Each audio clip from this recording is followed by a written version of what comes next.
Hello, everybody, and welcome to this week's edition of the Experience Shift newsletter. I'm live in Brookline, Massachusetts, which is a place I weirdly don't visit that often, despite living near Boston. I spent a lot of time in Brookline, Massachusetts as a younger person, but I don't get here often. I'm actually about to break bread with an old colleague of mine and a dear friend who lives here, so I'm very excited to be here in Brookline, Mass, despite the fact that it's definitely layer season here in Massachusetts. The purpose of today's newsletter is to give you folks some advice on how to ensure that all the hard work that you and your teams are doing to drive innovation, to drive growth, is actually working. So often, teams get some data.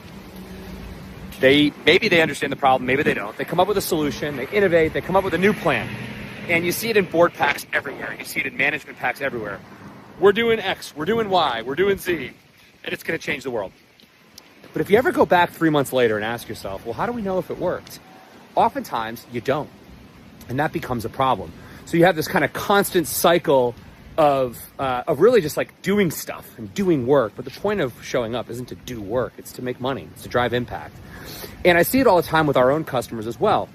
They come into our software, they launch a new behavior-based campaign, I'm pushing our teams really hard. I'm pushing our software really hard to say, well, what is the current state? What did the last 6 innovations do? How many users in 90 days used it? How many people bought your last 10 new offers? And too often people don't know the answer. So if they don't know the answer, how are they going to see if it was an improvement or not? And that's a huge problem. So I think it's really quite important for companies to baseline things like new product launches, things like expansions, things like their new logo motion, so that as and when they're innovating and driving changes, they can isolate the change and see if it's working and have leading and lagging indicators throughout the way to do it. We recently had a really successful innovation. I think it was one of our strongest we've ever had. And if we hadn't looked back at historical innovation adoption, we wouldn't know that.